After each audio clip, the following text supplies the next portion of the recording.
Chuck Schumer caved, and Trump lost it in the Oval Office again today. The stake starts now.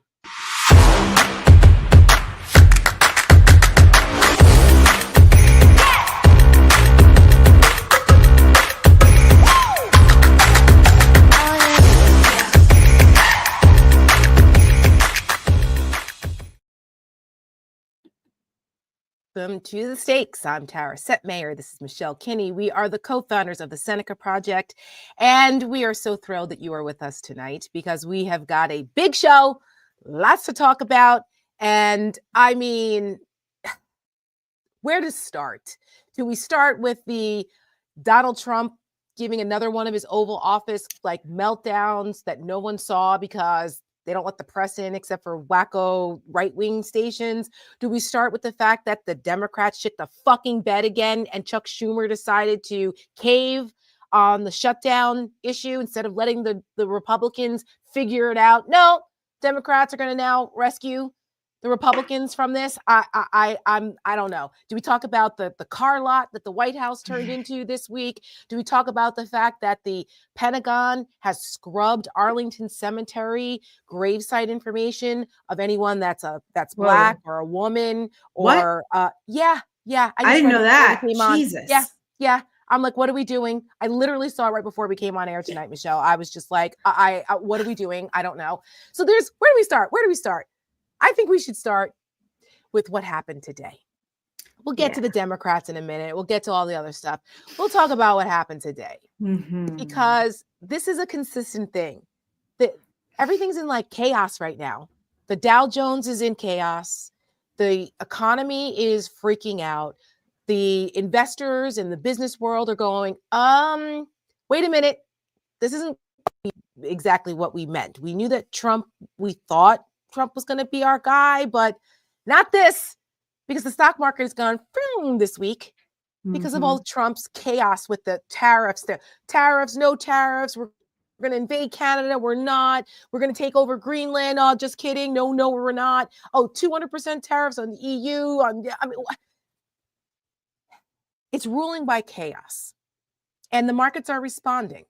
And the markets, Michelle, as you know, because your dad was a fireman who had a pension, lots of millions of Americans, regular folks, have money in the stock market, even if they don't realize it, because of pension funds or their 401k matches in their companies, or, they have a couple little stocks that they put some money in, treasury bonds, these things. They're affected by Trump's erratic incompetence this week, tanking our economy, an economy that was in great shape under Joe Biden. It's insane. I'm so angry. I know.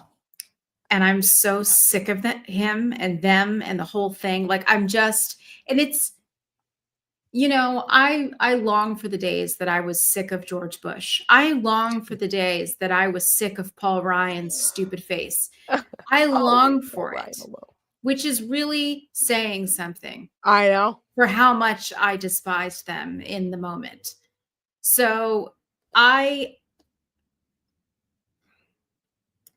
248 years, there are so many people who sacrificed and died and fought for this deeply flawed country to exist in the way that it does. For people from all over the world to want to come here and find a better life. The fact that we are here and that millions of Americans listen to him and his people and believe it. They believe the bullshit that he's scooping out into their faces every single day. And I don't have any grace for those people anymore. I know. I really just don't. And maybe I should. And maybe if I was a better person, I would. But I don't anymore because Tara, I don't even know what to say. Today is March 13th and I am sick of it. I mean, we do a show on Wednesdays called Over It with our friends JoJo from Jersey and Julie Wiginski. And we started that show on Wednesdays and we do a coffee and conversation version of it on Saturday mornings because we're so freaking over all of this nonsense. But it's like, we're not over it enough to say, just forget it. We're over it and we're doing something about it. And we're trying to galvanize people. Here we talk about the stakes, and there we talk about, you know, what we're over and what we're doing about it. And it's just, it can be overwhelming. It is. It really can be, because you're in this perpetual state of outrage. But I think it's important for people to understand that there are a lot of Americans that are waking up to this nightmare and this disaster.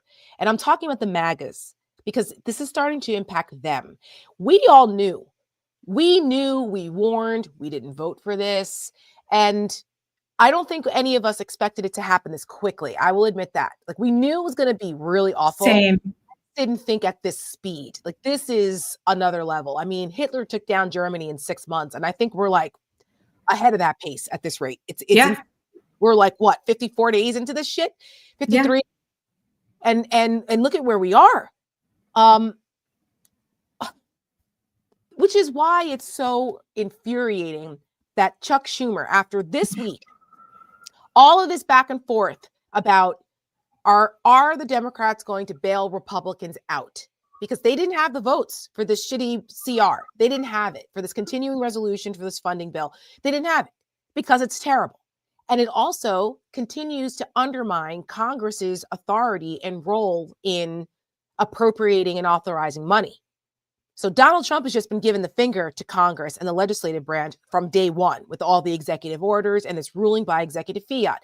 And Republicans used to scream bloody murder when any Democrat would do the simplest of executive orders. A lot of them didn't even have any real teeth. And Republicans were screaming bloody murder about an imperialist president saying, ah, blah, blah. Now, that's what Trump is doing. He's literally cut the balls off of Congress. Republicans are like, here you go, cut the other ones too. They don't care. That's what they're doing. And they do it. And there's so many Republican congressmen and senators who know this. And yet they're letting him do it. And House Democrats, they said, we're not helping you. Goodbye. Pass it yourselves. You guys are in charge. We're not engaging in this. You do it. You take responsibility for what happens. It's on you, Senate. And what do they do in the Senate? Sell out the American people. Selling out the American people. I know. And go ahead. Well, no, to Tara's point, and we say this often, and unfortunately it needs to be said again. No one is coming to save you. No one is coming to save us. It is going to be a fight with the people, by the people, for the people, because we cannot count on the executive branch by any means. We cannot count on the judicial branch because they're not enforcers. They can, interpret the law, make judgments, but they can't enforce. So if Donald Trump decides that he doesn't want to do something that the court's telling him to do, right, no one's going to make him. That's the Congress is not doing their job. And yes, it's largely the Republicans that have sold their souls to the devil. However, the Democrats, when all is said and done and the history books pages turn, it will be the Democrats who will be mentioned line by line as the people who let it happen, just opened the door and said, sure, why not? Because you know what? The Democrats aren't going to save you either. Not any of us. And I say this as a Democrat. I have been a Democrat for over 20 years. And I have done work for the party. I was a party hack in New York for quite a bit.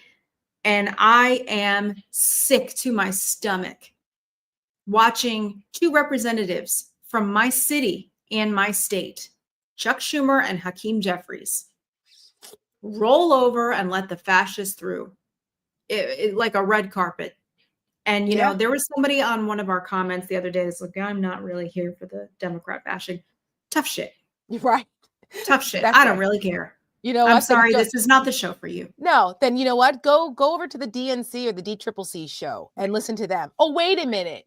They don't have one because they're terrible at messaging. Okay. Mm-hmm. So yeah, for those people who are like, and they just round up a bunch of influencers to do it for them. And then even then it's sorry, but it's true. It's true. There's the gatekeepers and, the same Yeah. stupid people that Over and couldn't over and message over and over before. again. They just Mhm. repackaged it in a new thing. And believe me, we want to help. That's why we do this. We're Yeah. trying to be a complement to something, but we can't complement them if they don't have something for us to complement. So instead we are supplementing because they're not getting off their asses and messaging this in a way that is digestible, that has Mhm. that's meeting the moment, and that it reflects the righteous anger of the American people. It's now, I will say that there are some Democrats that are beginning to emerge and they're starting to now do their own town halls. If you remember, we have said it on this show that if Republicans aren't going to do town halls in their districts because they're too afraid of their own constituents, then Democrats should do them in their districts and challenge the Republicans to show up. If Mhm. you live in a ruby red district, they have Democratic challengers. There are Democratic groups in those districts. Galvanize your people, have your own town halls. There's nothing to stop you. Put an empty freaking chair there and say, Representative MAGA, red, whoever, where are you and why aren't you doing this? The people need to be heard. And we're starting to see that. I see Governor Walz is going out on a Mhm. tour. We love him. He's great. He speaks like a normal person. He's got the hokey, Midwestern dad jokes, but we love Yes. that. And so, at least he's doing that. I don't want Bernie Sanders leading this fight. I'm over him. Okay. I know there Who's are Bernie 1 stands around, but bajillion I'm years. sorry. No, I Not again, him. if people want to come for me in the comments again, I don't really care. Because let me tell you what, Bernie Sanders is 1 bajillion years old. Bernie Sanders is not a Democrat. Sorry for the sirens. Bernie Sanders is not a Democrat. And also, I'm sorry to sit here and try to relitigate 2016 all over again, but he had a hand. He had a hand in the negative messaging against Hillary Clinton that ultimately led to Donald Trump winning that election. And That I is will never correct. get over it. And I am so sick of him. And Yep. yes, I'm glad he's got a good message. Okay. I'll give him that. He's got a great message. It's very simple. It's the same thing over and over and over again, which is what we are always saying people should be doing. That's true. He's good at it. However, I'm not really here for the messenger. And if it has to be him right now, but Democrats, please, younger ones, the great ones, I hope that you will step up. I hope that you will step up and meet the moment and go out on the road because, my God, the fate of the free world depends on it. It really does. It does. And I will say, and we're gonna play this a little later in the show. Two Democrats, and not the usual suspects, right? Not our girl Jasmine Crockett, not Mhm. AOC, not Dan Goldman, not Chris Murphy. There are some other Democrats that have emerged that are finally pushing back and getting some traction here. And we're going to show that a little later in the show because that's what Mhm. we need. We need more of that. And I'm glad to see that there are organizations organizing marches. We've got the Yeah. Veterans March tomorrow all over the country, in DC and all over in state capitals tomorrow at noon. Unfortunately, I will be on a train to New York, so I cannot participate in any of them, or else I would have gone out to the one here in DC. I'm heading up to New York to do CNN tomorrow night. So, folks, set your DVRs if you don't want to watch it live. It's Friday night if you have a real life and you're not watching CNN at 10 o'clock on a Friday. But I will be on. I don't know who I'm going to be on with. Last time I was on with Scott Jennings, we all saw how that went. Yeah, want for him. But this is what we need. We need to keep this momentum going from the ground up. And frankly, the sirens in the background is an apropos. No, it's apropos for what's happening because it's a freaking 5-alarm fire going on right now, and it's it's indicative of the I mood know. that we're in. Sorry. It's No, if you it's even New York. between that and the construction that's been going on 9 Oh, hours a day, I'm poor literally the Michelle. other side of the wall of my nervous system is I shut. feel so bad, Michelle. I wish you could just come down here for the weekend. We're going to get you down here. We're going to get you down here so you can take a breather. You and the kiddies, bring Joe. You all can come down because poor Michelle's building is under construction and it has been a nightmare for her for the last 2 weeks. She's like losing it. And I feel so I bad. really am. I really Everybody am. sends Michelle some zen. It's almost over. Thank God. But anyway, so back to this nightmare. But yeah, I'm just still processing because I don't know if the vote's probably, it hasn't happened yet, but it's, we just came on air about 20 minutes ago and I got the news alert. right before we came on air, and I just Mhm. went, motherfucker. The group chat had a lot of F-bombs Yeah, about it. yeah, it did. And our good friend Julie Roginski earlier today was on fire on CNN this morning saying how Democrats should absolutely not cave and that they should stand strong on this.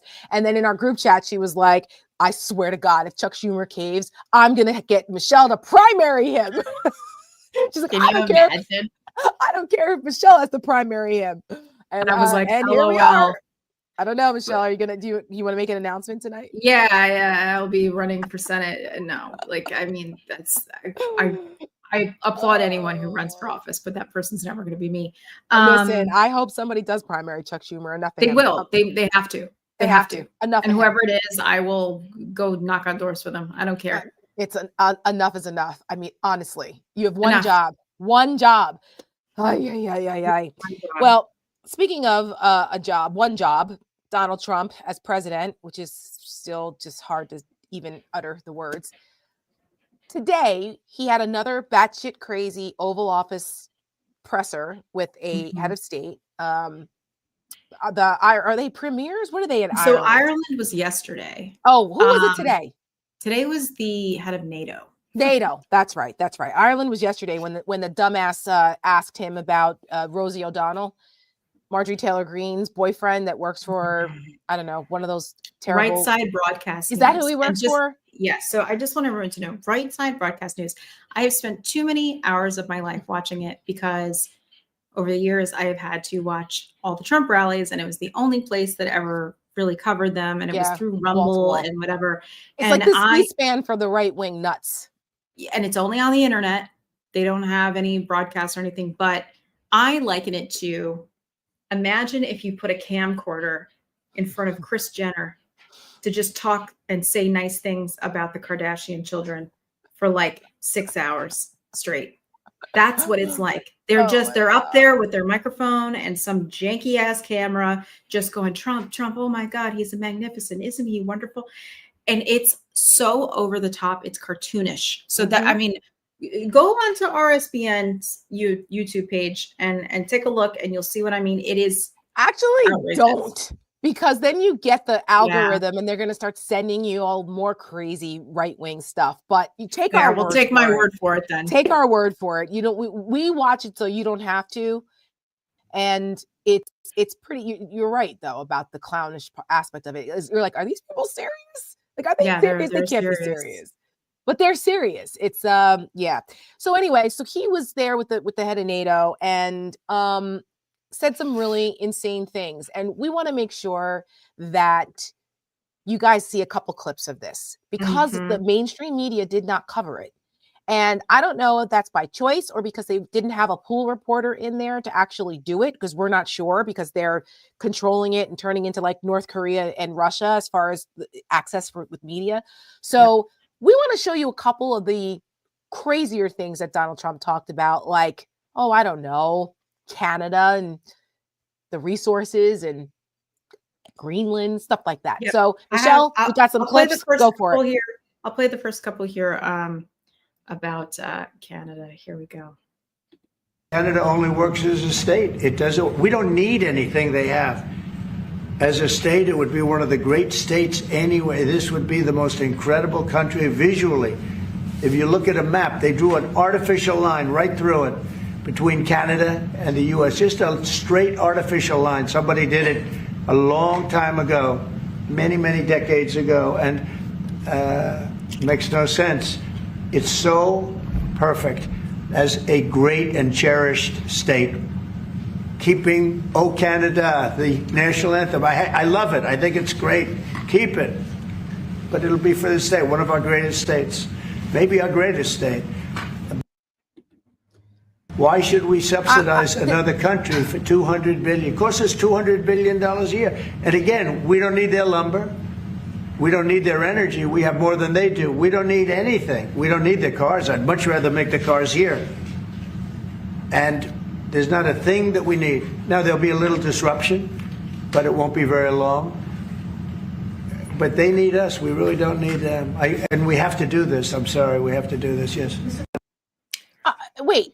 Did he say, I'm sorry, we have to do this? As in, take over Canada?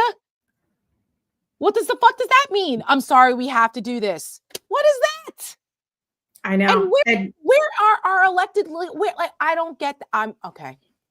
I know. This is what, when I was watching these clips, I was like, here we go. So I talked about this on our show over it yesterday. And I'll just briefly give the 30,000 foot headline here. But Sammy Sage and Under the Desk News on Betches Media did a video about this, about how we should not be laughing about the Canada jokes anymore. That's right. About oh, we're going to take over Canada, our 51st state, Justin Trudeau, Governor Trudeau. This is not funny. I mean, it was kind of funny at first. You're like, haha, okay. But I never thought it was funny. I mean, well, I mean, because it just sounded so ridiculous. Yeah, it was like get the hell out of here. And then it was like after the second time he said it, I was like, okay, all right, hold on. At first I was like, okay, he's trolling or whatever because he doesn't like Justin Trudeau because he's hotter than him or something. But like, because Melania had Google eyes at him. But I mean, who doesn't, quite frankly? But I was listening to them talk about it, and they said that Malcolm Nance has been talking about this and even gave a timeline to Trump's plan to annex Canada and or invade it. And there is a possibility that the United States is planning to invade Canada because Donald Trump wants to be like his dictator friends. Idol. He's using the same language, the same strategy, the same reasoning for how Russia invaded Ukraine. That's right. This is exactly what they did. Yeah, he wants to be like his big brother there, his daddy over there. I want to be like you, Putin. Correct. And instead, like, why are we picking a fight with our Canadian neighbors? It's absurd and insane. And I don't understand why more people aren't screaming about this because if Barack Obama said he wanted to invade freaking Canada, they would try to impeach him. Okay. Like, this is nutso. And here's another clip of him complaining about how we pay for their military. The word icebreaker. So we've ordered, we're in the process of ordering 48 icebreakers. Wait, hold on. Why was it doing that? We've ordered, we're in the process of ordering 48 icebreakers. And Canada wants to know if they could use them. I said, well, you got to pay for them. Think of it, Canada. We pay for their military. Canada pays very little for their military because they think we're going to protect them. But even with the icebreakers, so we're going to order 48, and Canada wants to be part of the deal. I say, you got to get your own icebreakers. Then if you're a state, you can be part of the deal. But if you're a separate country, you got to get your own icebreakers. Russia, as you know, has about 40 of them. And we have one big icebreaker. But that whole area is becoming very important. It's perfect. And here's just for the kicker. Here's what he said about Greenland in the same conversation, sitting next to the head of NATO. Mr. President, Greenland, what is your vision for the potential annexation of Greenland and getting them potentially Well, I think it'll happen. And I'm just thinking, I didn't give it much thought before, but I'm sitting with a man that could be very instrumental. Mark, we need that for international security, not just security. They already have it. We have a lot of our favorite players, cruising around the coast, and we have to be careful. And we'll be talking to you. And it's a very appropriate, really a very appropriate question. It's an issue in the high north, so the Arctic. So what you did. So when it comes to Greenland, yes or not joining the US, I would. Okay, Greenland's already part of NATO through Denmark, okay? So we already have NATO and our strategic reliance on them for stuff because there is stuff going on up at the North Pole in that Arctic area. Russia has been trying to come in there and illegally annex some parts of up there, but we already have them. Like, this is bullshit. This is absurd, and we've talked about this in the past about what Trump's obsession with Greenland is. And don't let him bullshit you that has anything to do with strategic alliances. This has to do with his billionaire tech bro wackos that want Greenland to repopulate their techno states. Okay, that's what this is about. Go Google Curtis Jarvin and Google tech bros and Greenland. You'll see it. We talked about this before. We're not going to relitigate it again. That's what this is about, and it's nuts. It's nuts. Same thing with Panama. Same thing with Canada. It's all wrapped into this. This is yes. And there's another clip, and I won't load it, but they were talking about, oh, you know, we already have some troops there, and maybe we're going to put some more troops there. What do you think, Pete? And just looking at Pete's Hegseth and goes, actually, don't answer that. Don't answer that. Like, it was like, ha, ha, ha, ha. Yeah, Like, so oh my funny. God, this is all just So one big funny. jokey joke. We're talking Yeah. about invading sovereign countries. Mhm. That is not what America does. No. I was on Jim Acosta's Substack yesterday, and we were talking about this. And even Jim was like, "This is nuts." He goes, "You know what? Why don't we like cut a deal with Canada, let them annex, become a 51st state while Trump is president, and then we get the electoral votes?" Because he was like, the Canadians aren't voting for Trump. Do they have some No. MAGA up there? Yeah, there's a little bit of a contingency there, but Not that that many. much.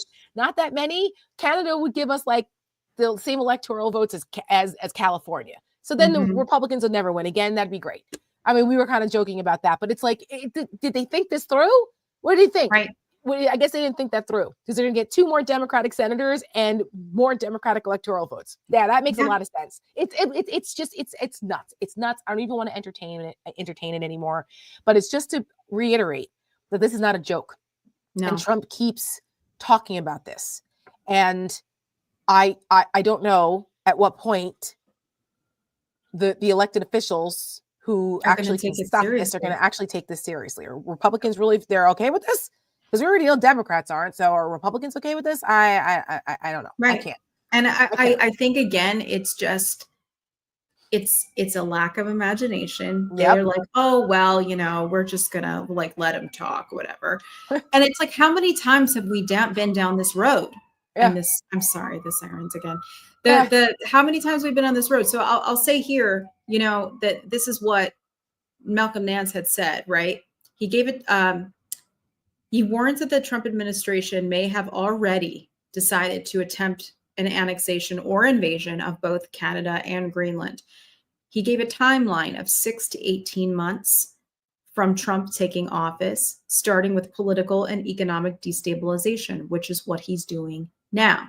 Right. Nance says the strategy involves identifying and recruiting Canadians willing to betray their country and targeting young white men for a pro-Trump movement similar to the past MAGA trucker rallies. I can't. Listen, this is the worst case scenario.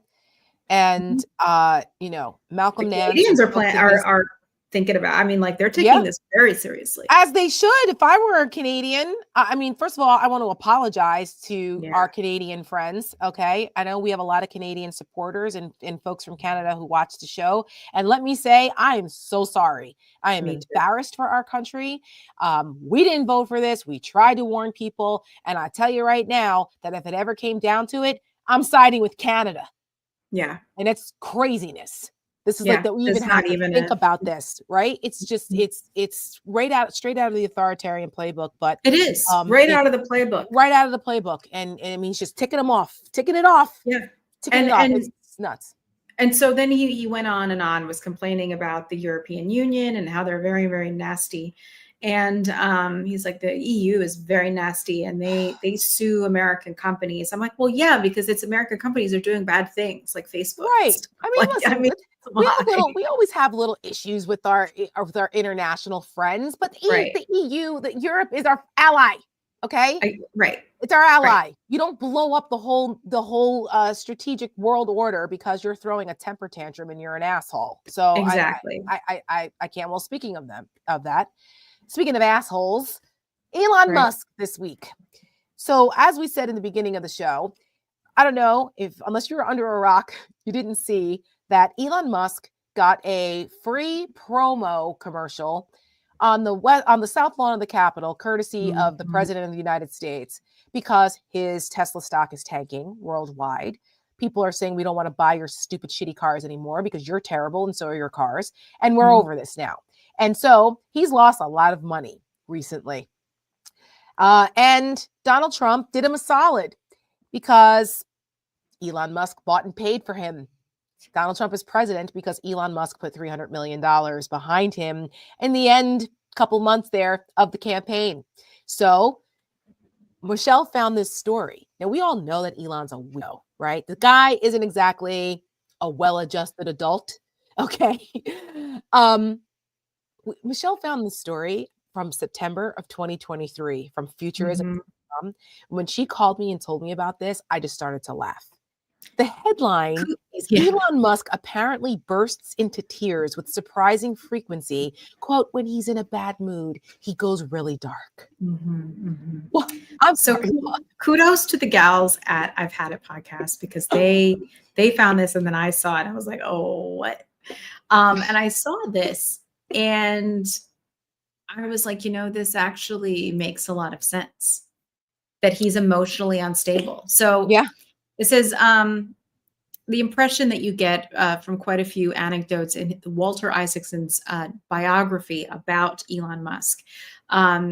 He demands extreme emotional resilience in his workers, but it turns out that the man himself is prone to a surprising number of emotional breakdowns. Isaacson has a dark interpretation of Musk's nonstop emotional roller coaster, which he documented as manifesting in catatonic periods when Musk seemed dead to the world. Even when his executives needed him at business meetings, not only is Musk clearly traumatized by his tough love father, but he's taken on a, I never know how to say that word, penchant? Penultimate? No. P-E-N-C-H-A. I can't read that. Are you kidding? This is always my worst fear when I get to a vocab word and I'm not entirely certain. That's okay. Spell it again. P-E-N-C-H-A-N-T. Penchant? Penchalant? I don't know. Go ahead. Anyways, I can't whatever. read it. I wasn't an English major. Okay. For mood swings and conspiratorial thinking. Okay. Oh, penchant. Penchant. Is that it? Okay. Yeah. Penchant. Okay. I'm like, it looks like penchant, but I was like, it's going to be some other way. And I'm going to look like an idiot or sound like an idiot. So instead I've just talked about it for 30 That's okay. seconds. But anyways, it's the ketamine. Okay. Everybody knows, he's admitted it. He takes ketamine. And Michelle and I today laughing. Okay. First of all, I was like hysterical crying, laughing at this because it's so on brand for these emo tech bros that had these, I say it all the time, the childhood trauma, it's unresolved. And he's like working it out in public, just like Donald Trump and JD Vance. If it's not the dad, it's the mom, or it's both in Elon's case. So like, it's, these guys they talk about women being emotional, and we don't have enough to be leaders, and we can't be the leaders of the free world. Girl. Fuck off. Okay. Find me a woman leader another day, right? But find me a woman leader that's a ketamine addict that cries at every turn, that needs to be coddled by their executives and everyone to tell them it's going to be okay. Like, stop it! I cannot with this guy. So when I saw that headline, and then I thought about this clip, which was just the other day with Larry Kudlow. Call to action. Oops. Yeah. No. You giving up your... Hold on. Well, while you're finding that, Michelle and I was like, wait a minute, because we found out that this is like also a side effect of ketamine abuse. And so I was like, isn't ketamine like a horse tranquilizer or some shit? We literally had to Google. I had to Google ketamine today because I was like, we're like the guys in Office Space who had to look up money laundering in the dictionary. I was like, I don't have any idea. Special K, I don't know. I don't know. Yeah. I've never done drugs in my life. I smoked weed twice in Jamaica, and that was the worst. Will never do it again. I ate myself to sleep. You can keep it. Not my thing. Not for me. People love it. God bless where it's legal. God bless. Not for me. But anyway. Well, here is the clip from Larry Kudlow where you can tell he's glitching a little, and he's a little emotion. Yeah. And Terry, calm down. We know what pension. All right. Why is it doing this again? You giving up your other stuff? I mean, how are you running your other business? Hold on. You're hearing a call to action. There we go. Yeah. You giving up your other stuff? I mean, how are you running your other businesses? With great difficulty.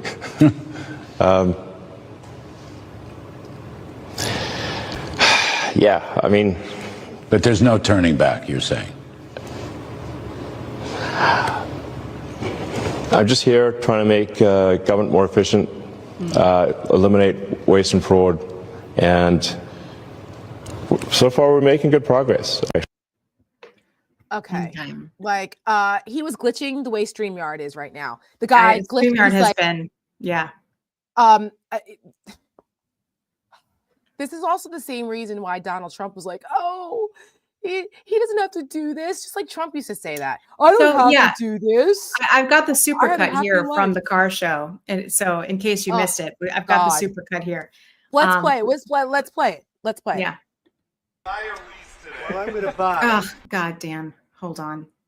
There we go. Number one, it's a great product, as good as it gets. And number two, because this man has devoted his energy and his life to doing this. I think he's been treated very unfairly by a very small group of people. There's nobody like this, and he shouldn't be penalized. Thank the President for his support. This means a lot. And also thank everyone out there who is supporting Tesla. So I have a lot of information to put into price. Yeah. I want to make a good deal here. You know, I do notice this. They have one, which is $35,000, which is pretty low. What is that all about? Yeah. The one I like is that one. How does this work? And I want that same color. Are you going to put down a credit card? Elon, would you take a personal check from the president? I do it the old I give checks. Sure. I like checks. You know? I think it's better. Yeah, we I know. like a check. Better than this modern system of all of a sudden there's money in your account. Nobody knows. Nobody knows. In fact, only by tackling the waste and fraud in entitlements like Social Security, Medicare, can we actually preserve those programs for the future. Because Labeled domestic terrorists. I will do that. I'll do it. I'm going to stop them. We catch anybody doing it because they're harming a great American company. You know, I've stuck up for the NFL. I've stuck up for a lot of American companies and other companies. But a very big favor for the NFL. I do favors for all of them. When you heard an American company, especially a company like this, supplies so many jobs, when you do that, those people are going to go through a big problem when we catch them. And we're going to catch them. And let me tell you, you do it to Tesla and you do it to any company. I love Tesla. I love Tesla. Not Tesla. Tesla. I love Tesla. I love Tesla. I'm like Tesla. Perpetual bad that? Saturday Night Live skit that we're living through every day. Okay, first of all, besides it being tacky and obnoxious and inappropriate, it's not even legal. It's such a violation No. of the Hatch Act. I don't even know where to start. But Yeah, that's not remember like they Kellyanne give two Conway shits. got into some trouble for talking about Ivanka's business or something. Right. But I mean, who's going to enforce it? No one, Right. unfortunately. But this is actually not legal. I did my Setmayer sound off today for Don Lemon's network, and I talked about this because it dovetails with what else was happening at the same time. So while Donald Trump and Elon Musk were on the White House doing the price is right. Here's the new car. The price is wrong. Yeah, the price is wrong. He's like, what is this? $35,000? That seems kind of low. I think Trump was. I It's can't. like, how much is a banana, Michael? $10. Right. You watch right. Arrested Development. Yeah. Yes, which is a hilarious show. Big fan of Jason Bateman. But while this was going on, which is the gall of this, and this is what my sound off was about, is that they decided to cut half the Department of Education. Mm-hmm. And so while these dumbasses are doing this, people are losing their livelihoods now with the Department of Education. So last week it was the vets. This week it's kids and teachers and special needs kids and low-income communities and rural communities. Yeah, MAGAs, where you live too, where your little badass kids, where in your broken down communities where you can't afford lunch for your kids. All of these things that the Department of Education helps to fund and make sure that your kids are taken care of and they get a good education and they fill in the gaps that your little shitty communities that are broken now, that they can't fill. Oh yeah, the ones you're mad about that Trump said he's going to fix and hasn't fixed it and it's just bullshitted you. Yeah, your communities and your kids' schools are going to suffer because Donald Trump has let Elon Musk and Doge go in and cut half of the Department of Education. This is ridiculous, okay? It is so cruel and absurd. And it's like, oh, is there waste, fraud, and abuse in some programs? Sure. That's everywhere, including at Elon Musk's companies, which were being investigated by, 35 different investigations or something were going on into Elon Musk and his companies. And then he went in and made sure all of those investigations and all those watchdog groups and all the people who oversaw that, they're out. What a coincidence. Did you see, by the way, that the Tesla that apparently Donald Trump ended up buying had 37 recalls on it? No way. Oh, of course. Of course. Because it's all a root. They belong together. They belong together, just not in power. They should be in Atlantic City on the boardwalk doing, shitty infomercials at 2:00 in the morning. I mean, they're both hucksters. They are full of shit. Their products are crappy. And here you go. Perfect example. Oh, the other thing too that we forgot to mention is that Elon plays video games in the White House. Oh, yes. I have this here. One moment. Yes. They installed, they've installed a TV in the White House for him to play video games. It says the billionaire finds time for his hobby at his Eisenhower building office while overseeing the Department of Government Efficiency's spending cuts. Now, again, we all know here that the Department of Government Efficiency is not a real thing. It's not. It's a made up thing. And they've just, unleashed Elon on the federal government with his little Doge people. But I think that this also points to, again, how fragile and such a baby he is, because if you know anything about his gaming hobby, is that it's not real. And doesn't he pay someone to play for him? And he got found out or something? In January. Yeah, this was back in January. Elon Musk, co-founder of Tesla and SpaceX, was called out by gamers after a disastrous Path to Exile 2 live stream sparked questions about his ability to play video games. Elon Musk is surrounded by almost constant controversy, but the latest scandal to rock the world's richest man is surely the silliest. Musk is being accused of pretending to be good at video games. So this tweet says, Elon lost the trust of all the gamers overnight. Boosting your account and lying about it is the worst offense. Incredibly cringe, fragile ego on full display. So, it said it's plausible that the serial entrepreneur plays video games after work to wind down, but excelling at them often requires serious time commitment. To wind down. He's got to wind down from destroying our federal government. Right. He's so busy. Livelihoods. He's so stressed from that. Right. So he was on the Joe Rogan Experience bragging that he was a top ranked player in Diablo, whatever shockingly, this turned out to be true, at least at the time, but really it shouldn't have been possible. Presumably Musk doesn't have enough spare hours in the day to play the amount of time that would be required to be that good at it. I can't.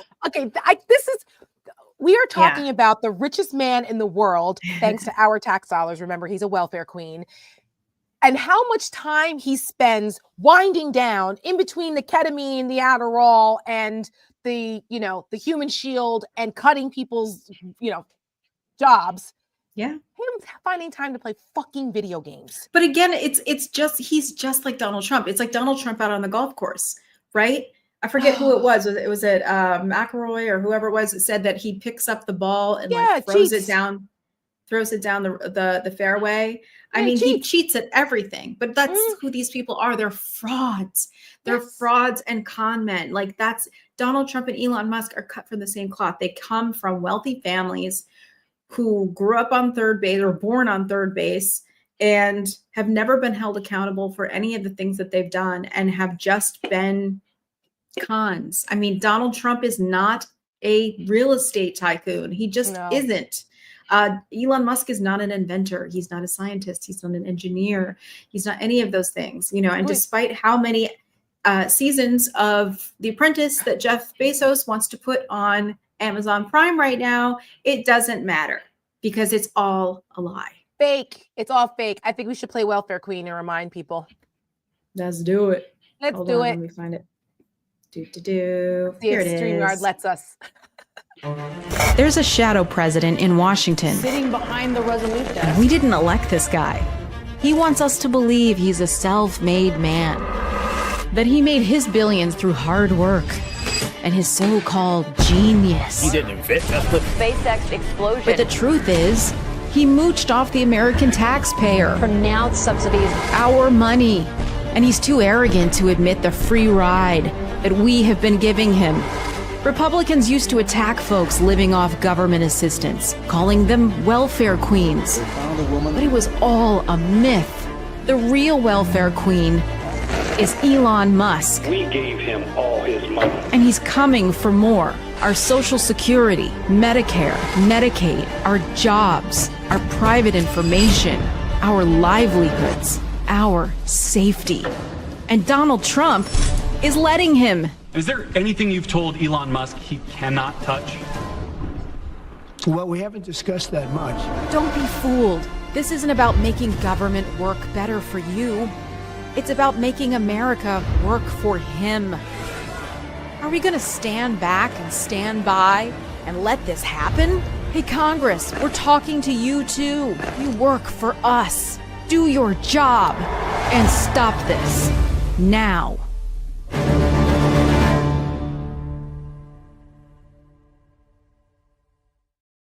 So that's a good setup. I know. Yeah. You know, we ain't too bad at this here, Michelle. I think we're pretty good at it. No, And shout out to our top ace editor, Alex, who helps us with Alex. These we love Alex.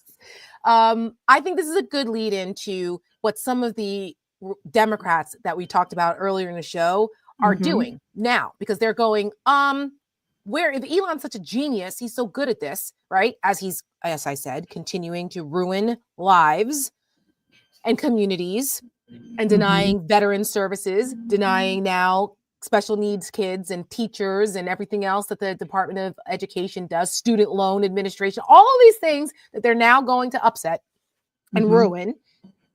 We have, I think we'll go with Stacey Plaskett first. She was like, oh, now he's just an auditor? What who is this guy? Let's show Stacey Plaskett. And you know what? This place is broke. Girl, I'm gonna lose my mind. And you know what? This place is broken because Congress has abdicated its responsibility to be the ones to find that race fraud and abuse and to do something different about it. We're letting somebody who's unelected, who's an auditor, now he's an auditor. Is he everything? Is he God? To be able to do what he wants to do with the American people. It's got to stop. I yield back. Amen, sister. Yes, it does. Who else said that? It's got to stop. We did in Welfare Queen. Someone else who was also quite worked up was Representative John Larson from Connecticut. And I will just let this clip speak for itself. Yeah, so good. And you start off with a blather, and yet look at the empty seats here. Where's Elon Musk? I'm sure he's a genius and is a very credible person because of the wealth he's accumulated. But that does not put him above the law or the responsibility to come before this committee in this Congress. If he's so great, if these plans and all the fraud and abuse that he's found are so eminent, why isn't he here explaining it? You know why. Because he's out to privatize Social Security. He's been on television the last couple of days talking exactly about Social Security, Medicare, and Medicaid, and what he intends to do. Privatize it. The American people, some of them may have been born at night, but not last night. Good for you, John Larson. That's the energy that we need. That's the energy we need coming from more and more Democrats in Congress. Yes. Because righteous anger. Yes. Righteous anger moves people. Yes. Courage is courageous. And so more of this. This is exactly what we need. Not fucking Chuck Schumer and his arousal. And from again, Hakeem Jeffries and Chuck Schumer, two guys from Brooklyn. I'm so mad at this. My Brooklyn Okay. husband is very upset by this. I'm not talking Williamsburg circa 2015. I'm talking Brooklyn circa 1970, 1960, 1950. Like Brooklyn was a very different place. Brooklyn. Right. Brooklyn from back in the day. Yeah. And you'd think that they'd have a little bit tougher skin or thicker skin here. And I am just flabbergasted. Right. I'm at a loss. Yeah. At the they're just paralyzed and just. Yeah. They should be ashamed of themselves. And I hope they all. They people keep, the point is, keep it up. Mm-hmm. Everybody keep calling, the people who are like, leave the Democrats alone. No, because you have to have a worthy opposition if you're going to fight back. So any opposition. Well, that's right. Well, that's true, right? It's my God. And that leads me to what we have been doing, because speaking of badasses and people that didn't back down, we re-released American Girl last weekend, as promised. And we said that we were going to do this because it was important that people saw the arc of history and the trailblazing women that we featured in American Girl. A lot of folks asked us about it, and we said that would be a great thing to do for Women's History Month, since Donald Trump and MAGA's trying to erase our history. Anyone who's not a white man, not white straight man, they're trying to erase our history. We're saying no, not hell no, but no. And American Girl, you have a couple of the clips, right, Michelle? Well, I don't have all of the graphics because there's just so many, and there's only so many places that StreamYard will allow me to load them in. But I have go to our social. But I do have the clip of Carrie Chapman Catt. So in the opening of the ad, you'll hear a voiceover, and it is of Carrie Chapman Catt. Let me just load it in here. Here it is.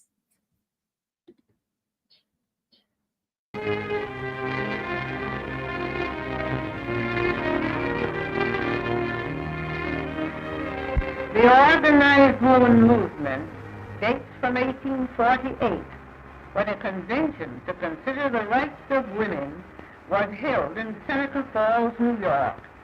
The committee drafting the list of woman's wrongs found her grievances against the government of men to be the same number that American men had against King George. It took George Washington 6 years to rectify men's grievances by war, but it took 72 years to establish women's rights by law. At least 1,000 legal enactments were necessary, and every one was a struggle against ignorant opposition. Women's suffrage is a long story of hard work and heartache, crowned by victory. I just love that exists. And we used AI to be able to kind of clean up the audio so it's clearer to hear in the ad. But I just want to read a few things about her because she was an incredible woman. She was born in 1859. She passed away in 1947. She saw quite a lot in her lifetime. Yeah. She was born Kerry Lane in Ripon, Wisconsin. She graduated from Iowa Agricultural College, which is now Iowa State University, with a bachelor's degree in general science. She was a leader in the women's suffrage movement and a peace activist.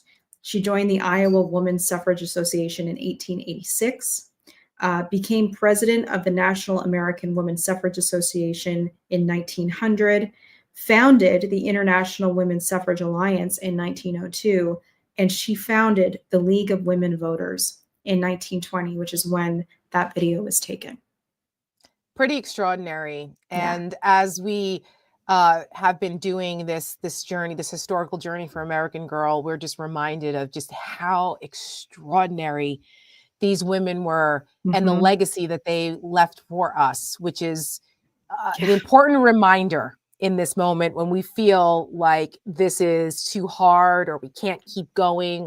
Well, what's the point? Imagine if women like her and the suffragists and the abolitionists and the civil rights movement and all of those people that made a difference, and they were patient, and they put their lives on the line. I mean, it took 72 years to get the right to vote, and that was only for white women. It was another 40 for Black women. So anytime you start to feel down and out, or you're like, this is too hard, or now think about where our ancestors started, people who came before us, and what they've handed us. We've started a lot. We're a lot further along than where they started in this fight. And you make that point all the time, Michelle. Yeah, and Alice Paul, who was also instrumental in that last part of the suffrage fight for women, from Jersey. She went to Seneca Falls on the 75th anniversary of the first Women's Rights Convention, and stood on the steps of the First Presbyterian Church there in Seneca Falls, where Tara and I were there. Yes. Which I believe I think it was. Pictures. Yeah, we should. We should. I think it was I think it was 1923 or 4, something like, where she did this. And she introduced for the very first time the equal rights movement. And here we are over 100 years later. Yes. And there's still no equal rights amendment. No. And again, that was something going the other way. Right. We're going the other way. And again, when that was one of the things that was bipartisan. I mean, the Equal Rights Amendment was it was a non-controversial thing that they were going to pass, and Nixon actually was behind it. Yep. And it wasn't until Phyllis Schlafly and her anti-equal rights movement and her stupid newsletter, she had a newsletter, was co-opted by the right wing of the Republican Party that started to take over, including a lot of people connected to Reagan, and they used her and that whole coalition of all the religious people. And it wasn't just the Christians at that point. They were taking everybody, and they used it as a wedge issue, very similarly to how they are now with trans rights and gay rights and all these kinds of things. It was a wedge issue, and they won on it, and they killed it. And, while there's stuff that happened in the end of the Biden administration that is debatable, but it was more symbolic, not enforceable. It is. It's more symbolic. But if you look at the last, actually tomorrow, Jill Ruckelshaus, who's going to be featured on our social tomorrow, she was the Republican Gloria Steinem. She was appointed to women's groups by Richard Nixon. She was depicted by Elizabeth Banks in the Mrs. America limited series on Hulu. And again, I mean, it was a bipartisan thing. It wasn't controversial until they saw it as something that they could divide people on, and we're unfortunately, collateral damage once again. Unfortunately. And, we, as we end the show tonight, the collateral damage that's also happening to our veterans. I mentioned the story, and if we can find it before we go off air, we'll put it in the chat, about how they're erasing the historical references of the people who died in Arlington Cemetery for, Black, Hispanic women, because they're thinking, they're like, oh, it's going to run afoul of this new anti-DEI bullshit that's going on in this government, which is just outrageous. These are people who gave their lives honorably and are buried in Arlington Cemetery, one of our most sacred locations in this country. And the fact that they would allow that kind of political bullshit to infect Arlington Cemetery also, I mean, how dare they? I'm so incensed by this. And it's just another example of how incredibly insidious this all is. We're not going to let them erase us. We're not going to let them erase our history and our accomplishments. And we're also not going to let them mistreat our veterans who have given so much to this country already. And they're still cutting, just like they're cutting the Department of Education. They're still cutting services and jobs for veterans, because it's not just the VA. Veterans make up 30% of our workforce in the federal government, from the Park Service to the Department of Energy to the Department of Defense to the Department of Education, to name the department, there's a veteran there, okay? And these people are getting, their families and everything are getting decimated, not just their jobs, but services, and it's disgusting.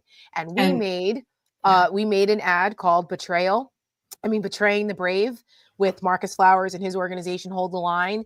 And I think it's important for people to be reminded of this, because this is what a lot of people at town halls are very upset about. It's the veterans, now the kids with the DOE, but it's the, veterans touch a certain place for us as Americans, because that's a bipartisan, actually nonpartisan, transcends party lines, because it doesn't matter if you're a Democrat or Republican when you're putting your life on the line for this country and you don't deserve it. So go ahead, Michelle, before you say something before you play Betraying the Brave. Oh, yeah. We're out of here. No, I was going to say, I mean, for anybody who doesn't live near the DC area or has never been to DC, if you go, I recommend anyone to go to Arlington National Cemetery. It is sacred ground in a similar way. I mean, how I felt when I was in Normandy walking through that cemetery, it's row upon row upon row upon row of people who gave the ultimate sacrifice. And, people are laid to rest there after the fact, after their service as well, including my great aunt, Flory, who served in World War II as part of the military. She is buried there with her husband. I walked through the cemetery with my sister-in-law to pay respects to her friends who died in Iraq and Afghanistan, who were women. It's the thought of a president. This is the first president in the history of this country to turn his back on our veterans. And it is unconscionable, and it should enrage every single American in this country who claims to love it. So I'm without words other than that. It's disgusting. It shouldn't stand, and we shouldn't, as patriotic Americans, we shouldn't let it stand. Make our voices heard about that. And so we do what we do best here at the Seneca Project. We put it into an ad, and we're going to play it. And the more money we raise for it, we're still raising money for it. So if you're able to support us, please do. We would like to get this played at Mar-a-Lago and also at major military installations, because people need to see and be reminded in their faces who's doing this to them. And it's Donald Trump and Elon Musk. The golden age of America has only just begun. Veterans will suffer. It will be like nothing that has ever been seen before. Friday night Pentagon purge. President Trump has just fired the chairman of the Joint Chiefs of Staff. Truly unprecedented. And we take good care of our veterans. Veterans are being fired. We've been betrayed. Absolutely betrayed. And a slap in the face. I feel laid down. I feel like I'm not good enough. We love our veterans. The president referred to them as suckers and losers. We're not losers. We're not suckers. We care about veterans, but at the same time, we have a fiscal responsibility to use taxpayer dollars to pay people that actually work. We don't deserve to be treated like this. Perhaps they're not fit to have a job at this moment. These people are brave, patriotic Americans that go to work every single day. We have hundreds of thousands of federal workers who have not been showing up to work. I put myself in harm's way for the country. We put our whole entire life into public service, and all of a sudden, one man comes in and throws it all away. Elon Musk, who is in the gallery tonight. If Elon Musk does what he wants to do, between 200 to 300,000 veterans are fired this year. And any federal bureaucrat who resists this change will be removed from office immediately. Veterans make up 30% of the federal workforce. Combat veterans, it's your neighbors. We want to work hard. We want to help people. These warriors who shed their blood. The Department of Veterans Affairs dismissing more than 1,400 probationary workers. Can you guarantee that veterans' benefits and care will not be affected by these cuts? No, I can't guarantee anything. I just feel like I've just been swept up in a dustpan and thrown out. I voted for Trump. A lot of us didn't deserve this.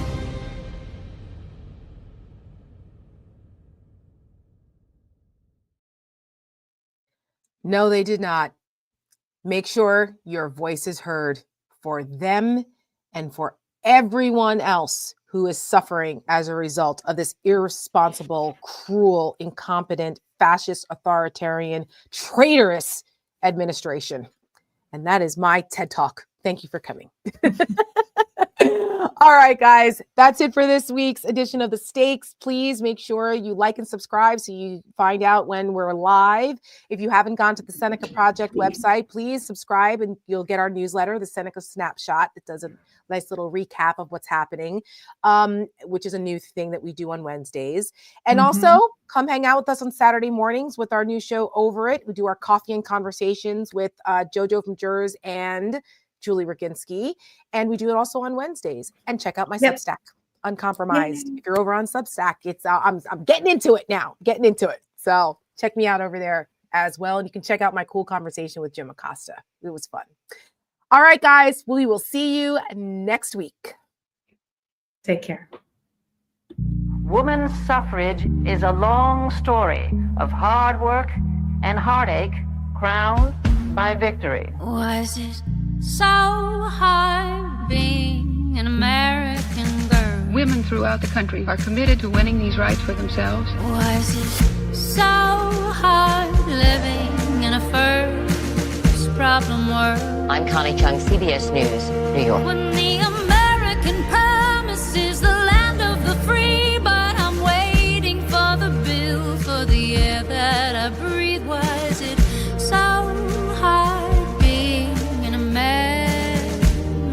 I do. I pray that we all remember our children are watching. Every heart beats true for the red, white, and blue. Tell me, girls, what are we gonna do? Every heart beats true for the red, white, and blue. Tell me, girls, what are we gonna do? Every heart lost to war, the free, white, and American girls, what are we gonna do? Every heart. While I may be the first woman in this office, I will not be the last. Every heart beats true for the red, white, and blue. Tell me, girls, what are we gonna do?